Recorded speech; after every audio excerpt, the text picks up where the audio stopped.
Shalom everyone. I am Sarita, a student of the Holy Torah at ACTC Seminary. ఈ వారం తోరా గ్రంథములో 36వ పర్ష బెహలోతెఖ లేదా బెహలోత్క అంటే నీవు దీపాలను వెలిగించినప్పుడు అని అర్థం.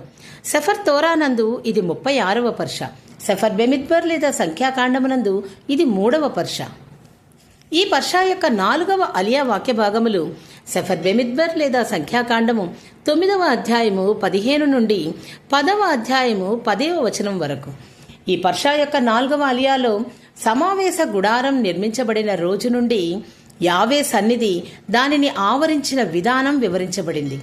రోజు సమయంలో మేఘం గుడారంపై ఉండేది, రాత్రి సమయంలో అది అగ్ని రూపంలో కనిపించేది. ఈ మేఘం ఇజ్రాయేలీలకు యావే ఆజ్ఞ ప్రకారం ప్రయాణించడానికి లేదా శిబిరం వేయడానికి సంకేతంగా ఉండేది. మేఘం గుడారంపై ఉన్నప్పుడు వారు శిబిరంలో ఉండేవారు మరియు అది ఎత్తబడినప్పుడు వారు ప్రయాణించేవారు. ఈ విధంగా యావే ఆజ్ఞల ప్రకారం ఇజ్రాయేలీలు ప్రయాణించేవారు లేదా విశ్రాంతి తీసుకునేవారు. ఒక్కోసారి రోజుల తరబడి లేదా నెలలు లేదా సంవత్సరం పాటు కూడా ఒకే చోట ఉండేవారు.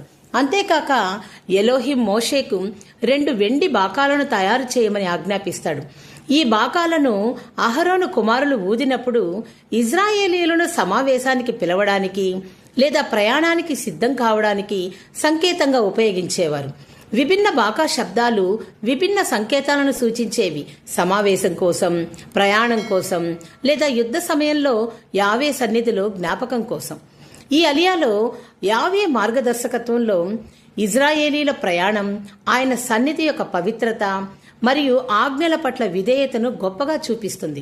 ఇలాంటి మరిన్ని తోరా పాఠాలను తెలుసుకోవడానికి మా యూట్యూబ్ ఛానల్ను సబ్స్క్రైబ్ చేయండి. షలోమ్ లెహిత్రోత్.